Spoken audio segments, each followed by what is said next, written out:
আপনাদের অনেকেই হয়তো শুনেছেন যে সূরা ইয়াসিন হলো কোরআনের হৃদয়। এটা শুনেছেন না আগে?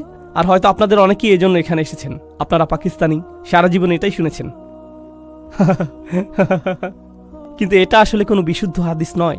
যদিও শুনে খুব ভালো লাগে, আমরা একে অস্বীকার করছি না, আমাদের ঐতিহ্যের অংশ এটা। তবুও এটা কিন্তু প্রমাণিত নয় যে এটাই কোরআনের হৃদয়। যদিও এটা অনেক বিখ্যাত, তাও ভালো, অন্তত একটা সূরাকে তো আমরা যত্নার্থী করি, সেজন্য ভালোই।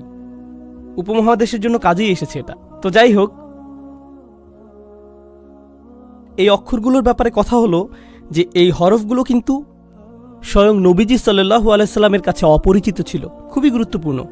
আমাদের নবীজির ব্যাপারে কোরআন গর্ব ভরে ঘোষণা করছে যে তিনি পড়তে জানতেন না, উম্মি।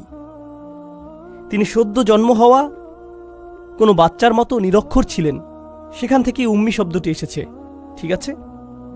আর তাই যিনি পড়তে জানেন না, ওয়ালা তাখুত্তুহু বিয়ামিনিক ওমা কুনতু তাতলু মিন ক্বাবলিহি মিন কিতাবিন ওমা তাখুত্তুহু বিয়ামিনিক, তুমি তো নিজের হাতে এটা লেখনি, এমনকি তুমি তো এর পূর্বে এমন কিছু কখনোই পড়নি, তুমি নিজের হাতে এটা লেখনি।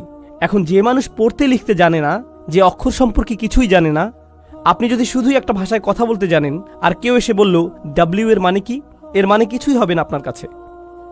তাই তিনি যে বলছেন ইয়াসিন, যেটার আরবিতে নিজস্ব কোনো অর্থ নেই, শুধুমাত্র যে লিখতে আর পড়তে জানে সেই জানে যে এটা ইয়া অক্ষর আর সিন অক্ষর। যে এটা জানে না তার সামর্থ্যের একেবারেই বাইরে এটা। তাই শুধুমাত্র ইয়াসিন শব্দগুলোর ব্যবহার শ্রোতাদের এই ইশারা দিচ্ছে যে রাসূলুল্লাহ সাল্লাল্লাহু আলাইহি সাল্লাম সম্ভবত এক ধরনের জ্ঞান পাচ্ছেন। কারণ শুধুমাত্র জ্ঞান অর্জনের সময় আপনি অক্ষর সম্পর্কে জানতে পারেন। তাহলে প্রশ্ন ওঠে, কে তাকে এই জ্ঞান দিচ্ছে?